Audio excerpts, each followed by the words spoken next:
Okay, picture this. It's 3 in the morning, the world is dead quiet, but your mind is absolutely buzzing, right? It's replaying conversations, exploring all these different futures, trying to solve problems that haven't even happened yet. But what if I told you that that racing mind isn't a bug, but a feature? Let's explore that because what you're experiencing might be a sign of something much, much deeper. You know that feeling, don't you? That constant hum of thought, like a mental engine that just refuses to idle down. Man, it can be exhausting. It can even feel pretty isolating sometimes. And what's the first word that always comes up? Overthinking. It's the label we slap on it. The one that tells us this constant analysis is a flaw, a glitch in the system that we're supposed to fix. But let's just flip that for a second. What if that mental engine isn't a problem to be solved at all? What if it's a high-performance machine you just haven't learned how to drive yet? That's what we're going to dig into. So, welcome to what I like to call the Great Reframe. We're going to take a word that just screams anxiety and error, overthinking, and swap it out for one that suggests power and purpose, deep processing. I mean, just look at the shift in energy here. Overthinking feels like you're stuck in a hamster wheel, just spinning in these repetitive loops of anxiety. Deep processing, on the other hand, is all about strategic exploration. It's not repetitive, it's purposeful. It's not just anxious guessing, it's insightful analysis that actually leads somewhere. It's the difference between being trapped in a maze and being the one who's drawing the map. So, what's really going on under the hood? What's the actual mental architecture that makes someone a deep processor? Let's get into the mechanics of it. See, this isn't about second guessing yourself. It's about first understanding. A deep processor has this natural built-in drive to look at a situation from every single angle, to connect all the dots before making a move. It's a really deliberate, methodical way of engaging with the world. And this isn't just, a personality quirk. It's actually rooted in how your brain is wired to work. And it's powered by two incredibly powerful cognitive functions. Okay, so this first one is that playing out scenarios in your head thing we all do.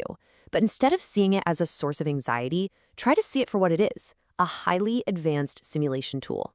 Your brain is running all these different scenarios. What if I said this, or what if that happens? Not to freak you out, but to prepare you. It is a massive strategic advantage. Now, think of your mind as having two different gears, or two modes. You've got system one, which is like a sprinter. It's your autopilot. It's fast, intuitive, your gut reaction. Then you have system two, the marathoner. This is the manual override. It's slow, deliberate, and deeply analytical. It's your conscious reasoning. Now, everybody has both, but deep processors, well, they tend to have a favorite. And that preference is for the marathon.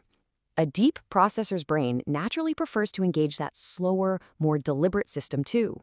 So instead of just jumping to the quickest, easiest conclusion, your mind wants to take the scenic route, gathering more data, analyzing it carefully, and building a much more detailed and accurate map of the situation. Okay, so let's bring this down to earth. Do any of these sound familiar? That weird knack for noticing the one tiny detail that changes everything? That's deep processing. Or what about that constant need to ask why? That's your brain demanding a richer, more complete picture. And that need for alone time to recharge? It's not you being antisocial. It's your CPU running complex calculations that just require focus. From giving incredibly thoughtful advice to anticipating problems and feeling things so profoundly, these aren't just random quirks. They are all signs of a mind that is built for depth. So once you really understand the architecture, you can start to see this trait for what it is, a genuine superpower. It's time to stop apologizing for how you think and start leveraging it as a strength. And if there's one thing you take away from this, let it be this. That nonstop brain of yours isn't a burden you have to carry. It is the very engine that powers your most impressive abilities. So, how does this actually help you in the real world? Well, it gives you incredible insight, letting you connect dots that other people don't even see. It makes you a master strategist, because all that what-if thinking is the ultimate planning tool. It fuels your creativity, letting you mix and match completely different ideas in new ways.